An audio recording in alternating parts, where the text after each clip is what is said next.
It is way more difficult. It's way more difficult, especially in your age, growing up age, and be dealing with the new situation.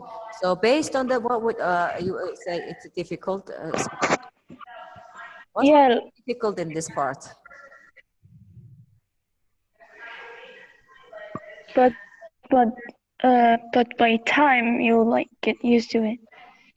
But even though if you get used to it, you still have this feeling like you Yeah, you're you never weird. feel Like, like you belong to that country. yeah, true. Even though you get Like used to it, even though you spend your whole life there, you still feel that you still feel foreign. still feel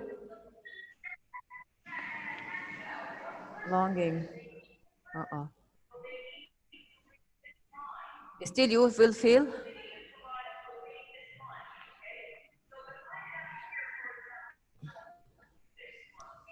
to look back home. You will feel foreign to that country. Feel. I think that is true. I don't think it. No, whatever you go out, whatever you, how long, doesn't matter how long you live over there, still you feel yourself a foreigner and a stranger. Okay. What other difficulties could you mention?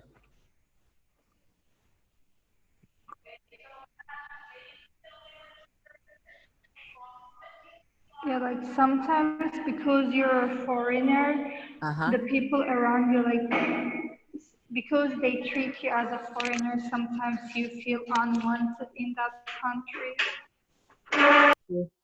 That means they treat you differently than their own people. Yes. People. Okay. What else is the frustrating point as a teenager at trying to adapt a new place, a new country, new place? What other issue do you face? Do we face? Do the others face? Do you think? For me, one of the point is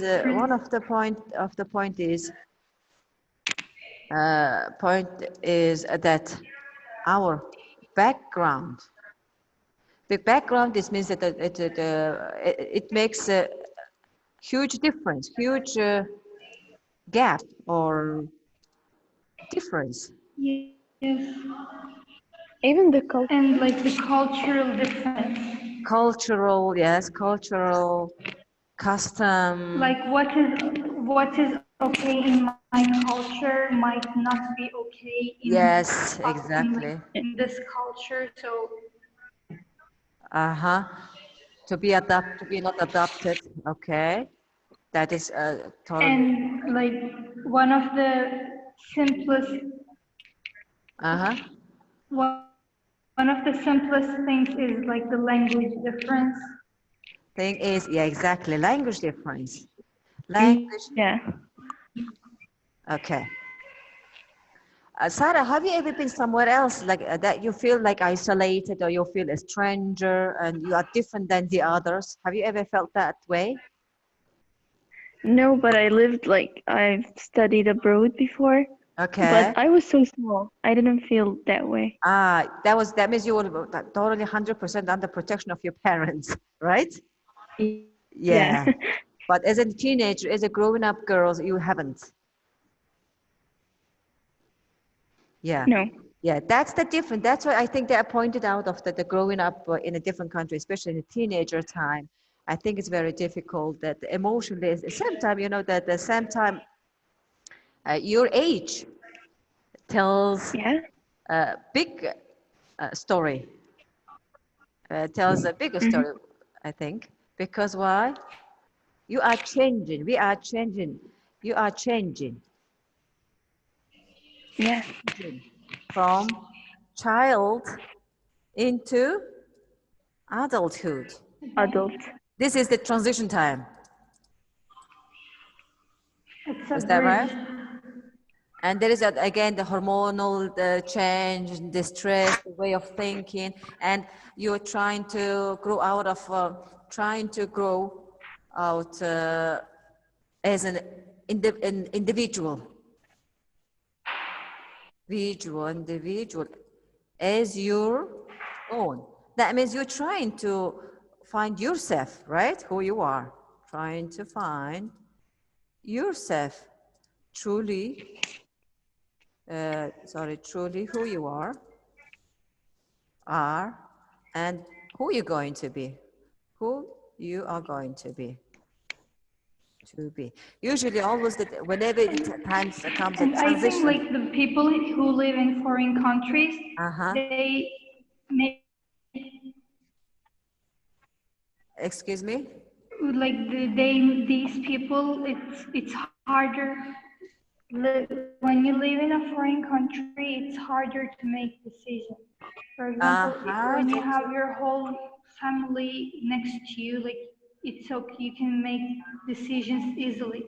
But That when means you're we are more alone, curious. it's We are like more harder. cautious Should I in do it. this? Should I do that? Like, will we? I mean, we are more cautious. Yes. Cautious, and we are not brave, and we are not daring to make a decision to do things. That is so true. I agree with that. As I'm a foreigner, as I'm a foreigner, as a mother of a teenager, as a human living in somewhere else, I agree with that point. So, what else would you like to add in this part? I think now I'll make my last question. What is the most difficult? Most difficult. There are many difficult. There will be many obstacles, but which one or what is the most difficult one? Difficult one to deal with?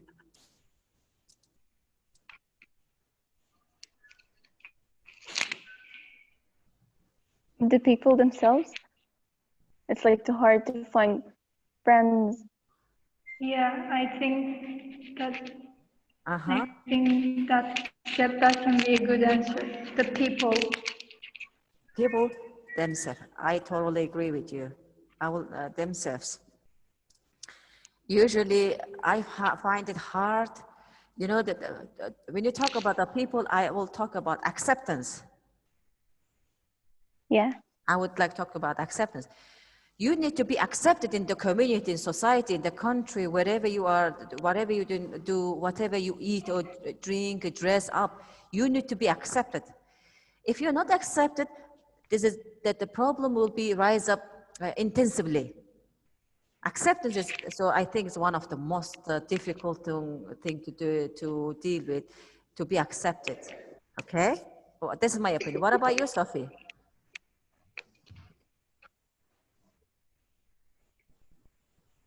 Otherwise, our life, as we are human, we can adapt any kind of condition, hard, Yeah, like easy, the people, because when you go to a different place, you meet a lot of people and like lots of kinds of people. So you have to be strong to get through all this. Strong faith.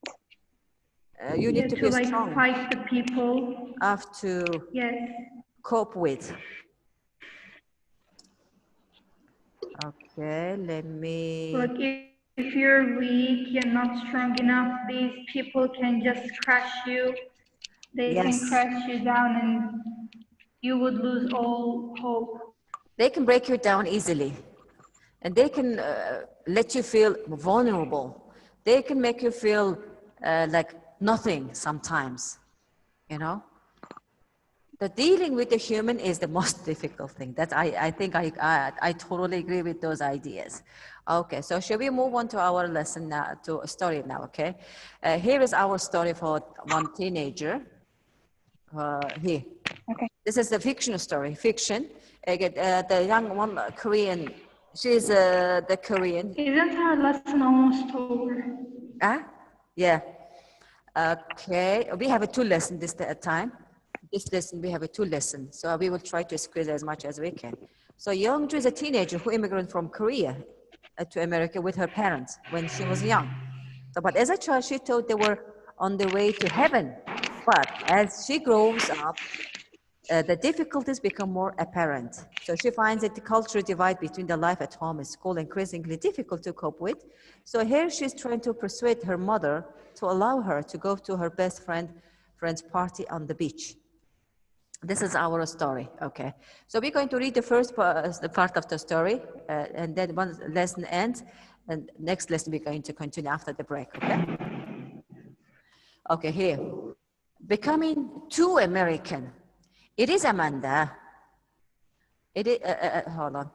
It is Amanda, first party, a beach birthday party. I can't go. Amma and Abba don't like it, and that my best friend is an American, a girl who might influence me in wrong ways. Fast American ways. Supposedly, American girls do not study and they do not think of anything but themselves. Umma and Abba do not want me to end up like them. But Umma, I beg, following her down to the hall to the kitchen. It is her birthday. No, Youngju, you cannot see her at school and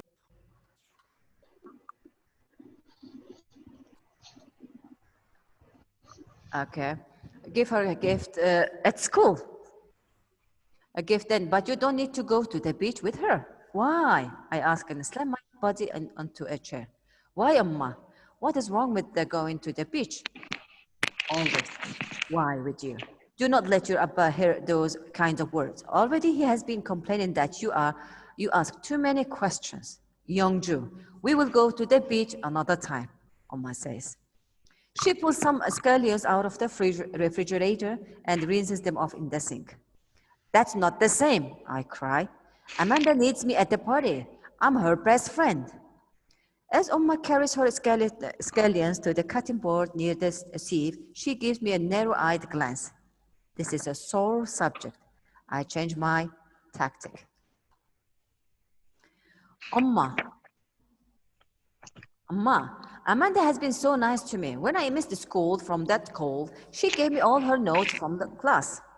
That is nice, Umma says, and chops the scallions in half. And when it was my birthday, she got me this necklace. I say, and I pull out from under my shirt collar my half of the friend's forever heart necklace. Umma presses her lips together, but doesn't look in my direction.